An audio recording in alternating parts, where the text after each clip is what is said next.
Hello and welcome to Newsweek South Asia, your one-stop destination for in-depth analysis of security challenges, regional conflicts, and the evolving threat of terrorism.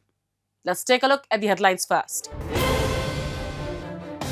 Blasphemy lynching sparks outrage as Bangladesh slides toward chaos.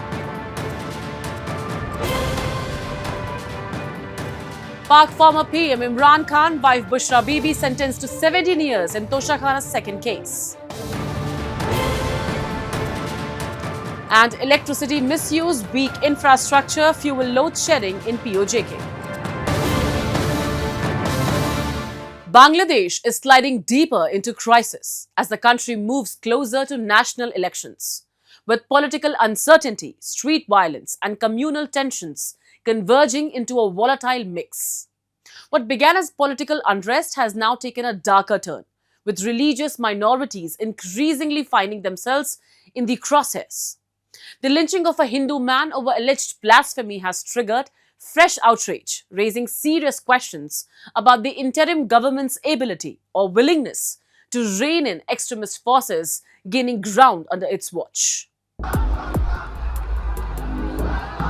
Bangladesh has been on edge for weeks.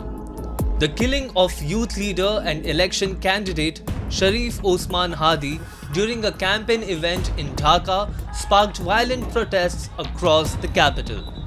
Attacks that quickly escalated into assaults on media houses, cultural institutions, and public infrastructure.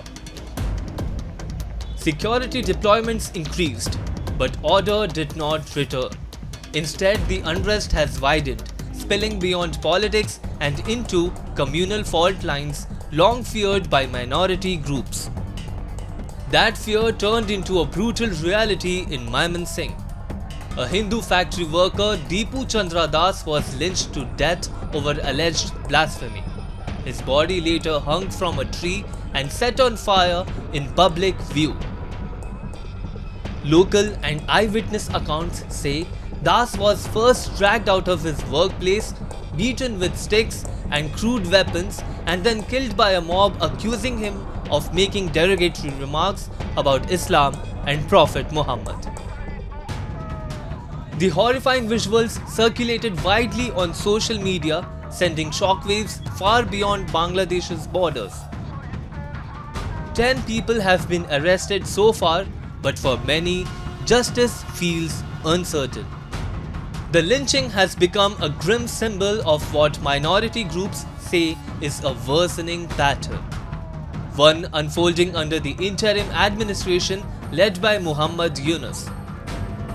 Formed after former Prime Minister Sheikh Hasina fled the country in August 2024, the Yunus-led administration was meant to stabilize Bangladesh during its political transition. Instead, critics argue the state is losing control, creating space for Islamist extremism and mob justice to flourish. Minority organizations took to the streets in Dhaka, forming human chains and staging protests, accusing the interim government of failing to protect vulnerable communities. Leaders from Hindu and other minority groups say attacks, intimidation, and silence from authorities have become disturbingly common since the change of power last year. For them, the killing of Deepu Chandra Das is not an isolated incident, but part of a broader collapse of law, order, and accountability. During the regime change occupation, within 1 minute of Sheikh Hasina leaving the country, they had started the attacks on the Hindu minorities. The killings, the lynching, the rape, destroying their property, destroying their businesses. The same thing is happening now. Yesterday, in a district, in Mymensingh district, and in an area not very far from Dhaka, a young 30-year-old Hindu on a fake charge of blasphemy or something, he was beaten to death and then his body was put on a stick and burnt. Now what kind of a society is this? Is this 21st century? Is this civilization? You're going back to barbarism. Now this must be called out. The lynching has also deepened diplomatic strain. India described the killing as a horrendous act and expressed strong concern over the safety of minorities in Bangladesh. We are all aware of the recent developments in Bangladesh. We have been closely following them. And as far as law and order situation is concerned, I have been apprising you from time to time as to what our position has been or should be and is today. The unremitting hostility against minorities in Bangladesh, including Hindus, Christians, and Buddhists, at the hands of extremists, is a matter of grave concern. We condemn the recent gruesome killing of a Hindu youth in Singh and expect that the perpetrators of the crime would be brought to justice. Over 2,900 incidents of violence against minorities, including cases of killings, arsons, land grab, have been documented by independent sources during the tenure of the interim government. These incidents cannot be brushed aside as mere media exaggerations or dismissed as political violence. Hundreds protested outside Bangladesh's High Commission in New Delhi, demanding accountability and protection for Hindu communities across the border. हम लोग चाहते हैं हिंदुओं को जीने दो, हिंदुओं को जीने का अधिकार है, हिंदू कभी किसी को नहीं मारता, आज हमारी बहन बेटी को चुन चुन के मारा जा रहा है. The crisis is now spilling into regional politics. Relations between India and Bangladesh have sharply deteriorated in recent weeks, with both sides suspending visa services. Analysts warn the instability unfolding just weeks before parliamentary elections risks reshaping Bangladesh's domestic and foreign policy direction. He is making a drastic U-turn in Bangladesh's foreign policy. He is not an elected leader. The kind of drastic turn he is made in Bangladesh foreign policy could be done by an elected leader with mandate. Okay, we will live with it. But his approach within months of coming to power, quote unquote, as a chief advisor, of downgrading all relations with India, blaming the ills and problems of Bangladesh on India, and then simultaneously cozying up with Pakistan, not only in trade and economic matters, but on military and intelligence matters, signing MOUs, signing military agreements of joint training, intelligence sharing. All of this indicate that Yunus wants to take Bangladesh down the path of Islam. And sure, it can be Islam, but in that umbrella, he is also allowing, enabling, encouraging radical extremist Islamic elements also to gain an influential voice within Bangladesh. As Bangladesh heads towards elections, the warning signs are growing louder. Political chaos, rising Islamist extremism, attacks on minorities, and shifting regional alignments are converging into a crisis far deeper than the street protests. For Bangladesh's minorities and for a region watching closely, the question is no longer just about elections, it is about whether the state can still protect its people, or whether fear, extremism, and mob rule are becoming the new normal.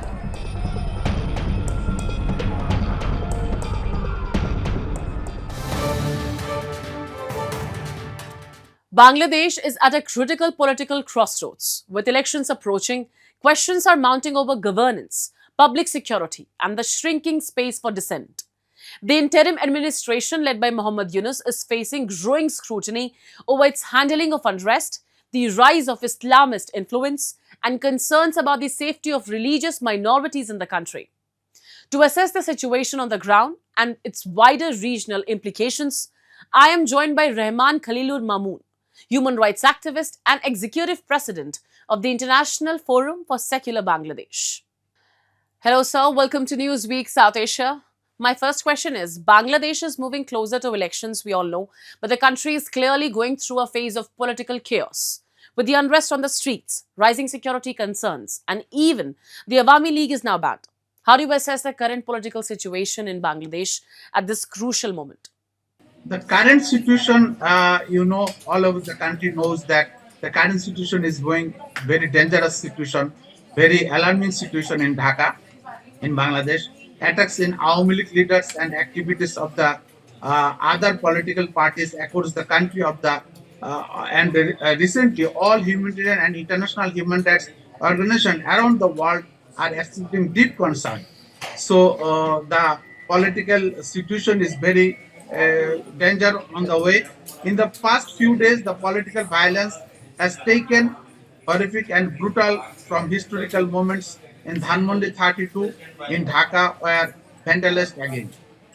The residence of prominent politician Ibn Mohidin Chaudhary in Chittagong has been vandalized and the burned. The house of former Hill Tax Minister Mr. Bahadur Singh was set up on the fire in the Bandarban. The residence State Minister of Shipping Khalid Mohammad Chaudhary of the Awami League government was set in the fire on the vandalized and the Dinaspur, and the residence of the member of Parliament Habib Hassan was set on fire in Uttura. So all those situation is situation is very dangerous. This violence is direct attack on multi-party democracy, constitutional politician, and the political constituencies, and the extremism of targeted terrorism directed against the specific political ideology and free of thought. So, since the interim government led by Muhammad Yunus took charge, Islamist and extremist groups appear to be gaining momentum inside Bangladesh. From your perspective, what has changed on the ground?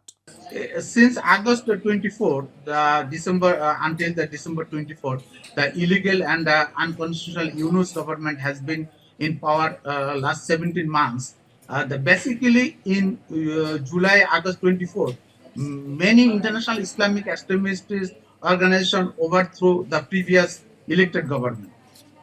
Basically, Professor Yunus and his advisors committee are representatives of those Islamic extremist organizations.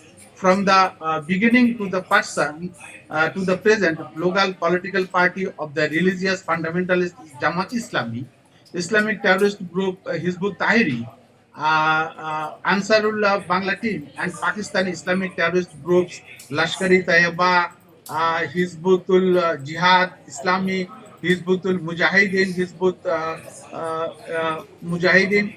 They have been gradually launching mob terrorism under the various religious banners across the Bangladesh, killing minorities, killing opposition political activities, burning houses, and committed acts of the terrorism. As a result, the entire state system has collapsed. A radical religious group is running the state and the society. As a result, previous Bangladesh, a non-communal democratic state, and has now become a dysfunctional state in Bangladesh. Recent protests across Bangladesh have repeatedly turned violent, with mobs attacking journalists, public institutions, political parties, and cultural spaces. Are these protests organic expressions of dissent, or are they being steered by Islamist actors with political protection? Exactly, these violent incidents are by no means organic expression of dissent. It is now proven fact that since July August 24, the Yunus regime has been running Bangladesh with Islamic political figures and the radical nationalists, radical religious sectarian organizations. Over the past 17 months, the entire country of Bangladesh has become a mob state.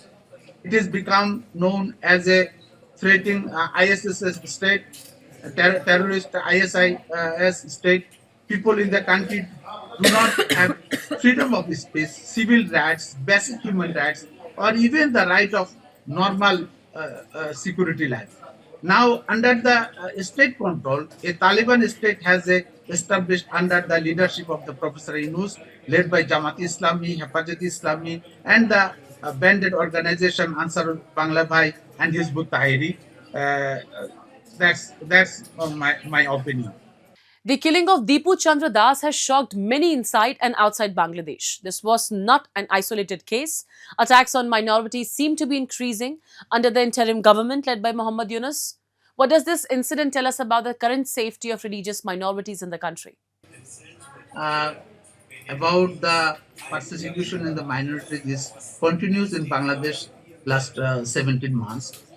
Since happens the Dipu Das killing, Dipu Das, he was lived in Bhaluka, Mamansingho district. He worked. He was a graduate. He worked in the garments factory. He was accused by a local extremist group called Tohidi Janata of the insulting. He is the accused insulting Islam. In fact, he told the police that he had not insulted Islam and that he did not have any such Facebook profile also.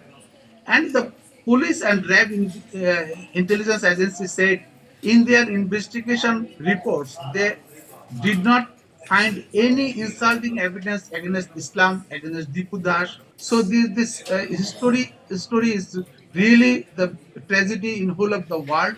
It is very dangerous situation, very mob situation in the country right now. Since the Yunus administration came to power, Bangladesh and Pakistan appear to be drawing closer, even as extremist groups gain space inside the country. Given Pakistan's past record, do you see any Pakistani role, direct or indirect, in this growing extremist momentum?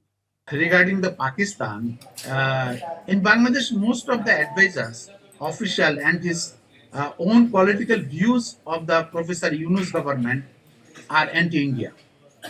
All the political forces and student organizations that are supporting the Yunus government and anti-India, and they are operating in a Pakistani religious state.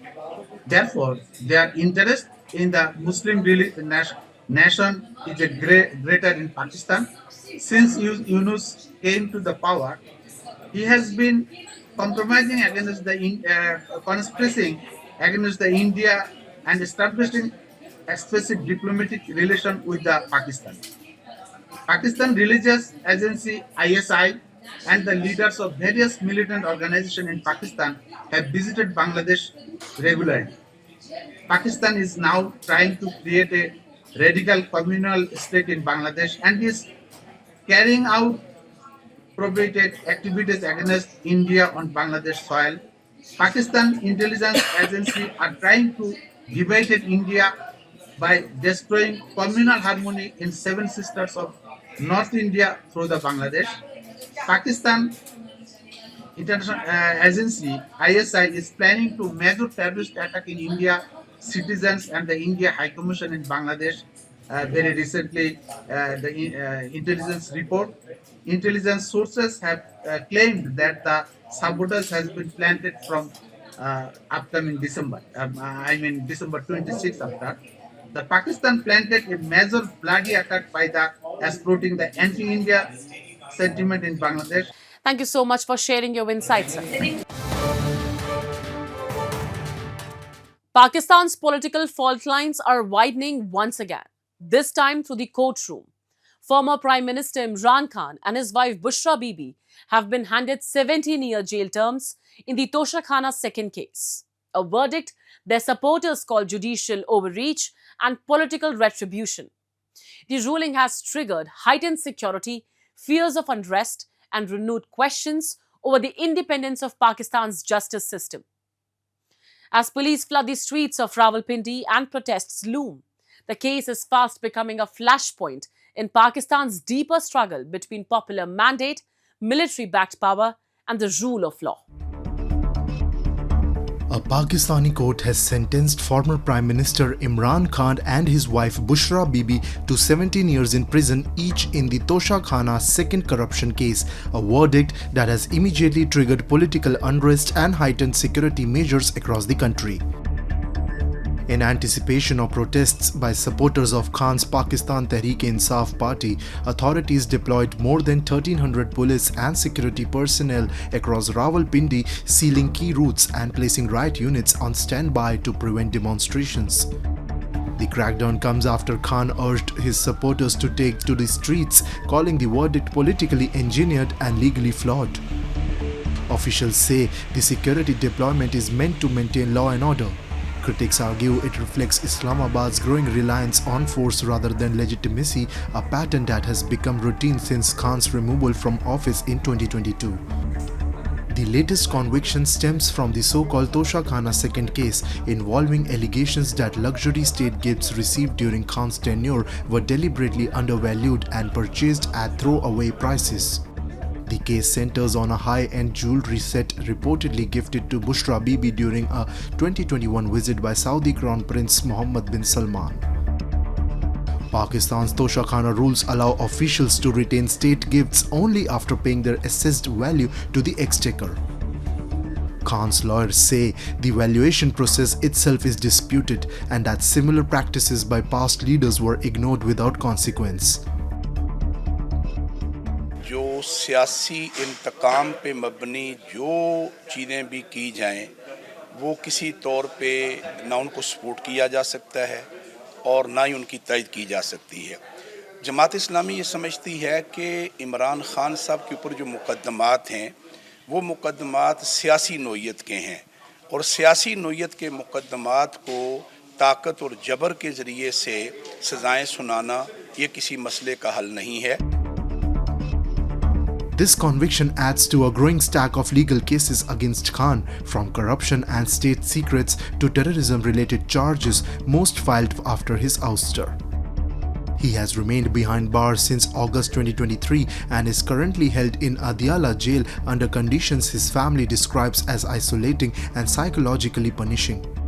Khan alleges he and his wife are denied basic facilities, including access to television, even as other inmates receive them, claims authorities deny. Rights groups say the restrictions reflect selective punishment rather than standard prison procedure. Across Pakistan, the verdict has triggered a wave of anger among ordinary citizens, many of whom say the Tosha Khana case reflects selective justice rather than accountability. Supporters point out that past prime ministers and senior leaders retained state gifts without facing prosecution, while Khan and his wife now face lengthy prison terms. For many Pakistanis, the case has become a symbol of how the justice system is being used to settle political scores. तोशा खाना इससे पहले भी जो वज़ीर आज़म गुज़रे हैं उन्होंने ये तोहफ़े लिए हैं और बेगुनाह इमरान खान को जो है ना कैद में डाला है और इसकी बीवी को। हुकूमत से हमारी दरख्वास्त है कि अवामी लीडर है और उसके साथ ये जुल्म ना करे और उनको जो है ना बल्कि सुप्रीम कोर्ट से हमारी दरख्वास्त है कि इस केस को हल करे और इमरान खान को रिलीज़ करे और उसको इंसाफ फराहम करे। Experts point out that earlier Tosha Khana convictions against Khan were suspended on appeal, fueling expectations that higher courts may again overturn the verdict. But critics warn that prolonged legal battles serve a political purpose, keeping Pakistan's most popular opposition leader locked away as the country edges towards instability. As Pakistan grapples with economic distress, democratic backsliding and rising public discontent, the jailing of Imran Khan and Bushra Bibi has become more than a corruption case. It is now a symbol of a state where courts, coercion and control increasingly replace consent and where political dissent is met not with debate but with prison walls.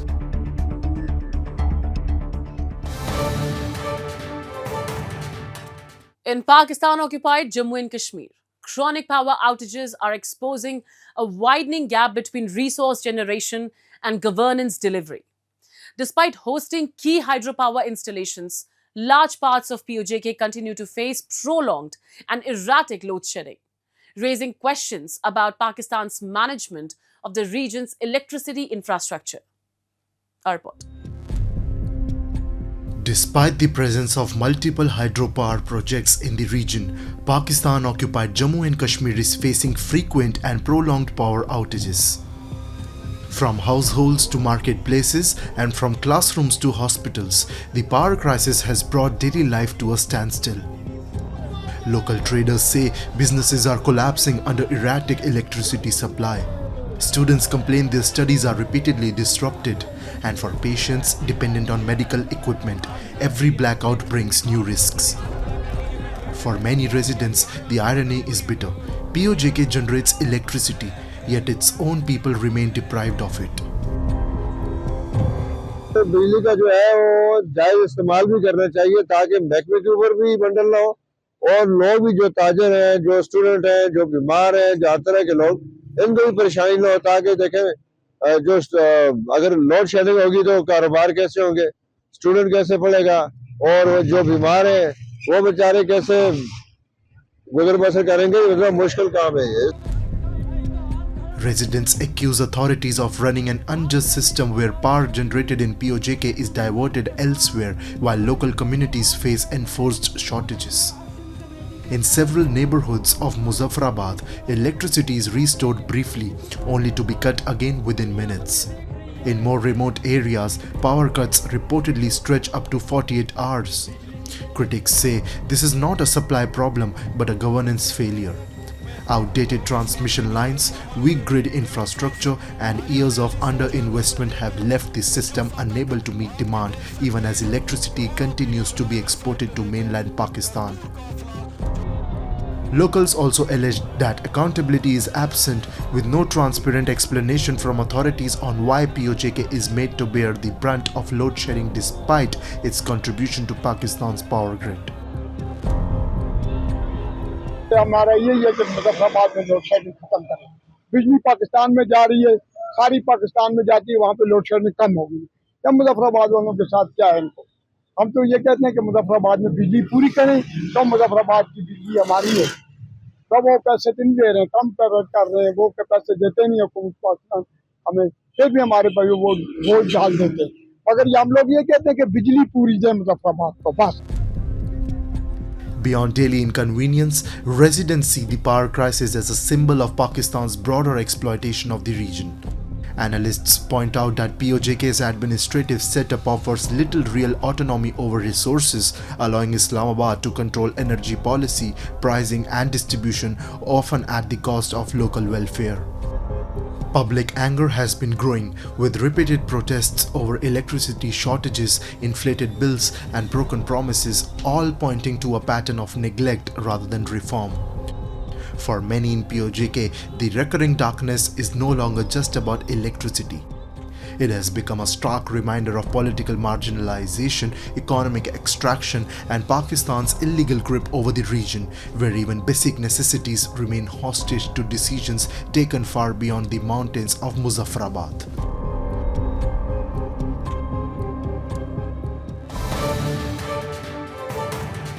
And with that, we come to the end of this edition of Newsweek South Asia.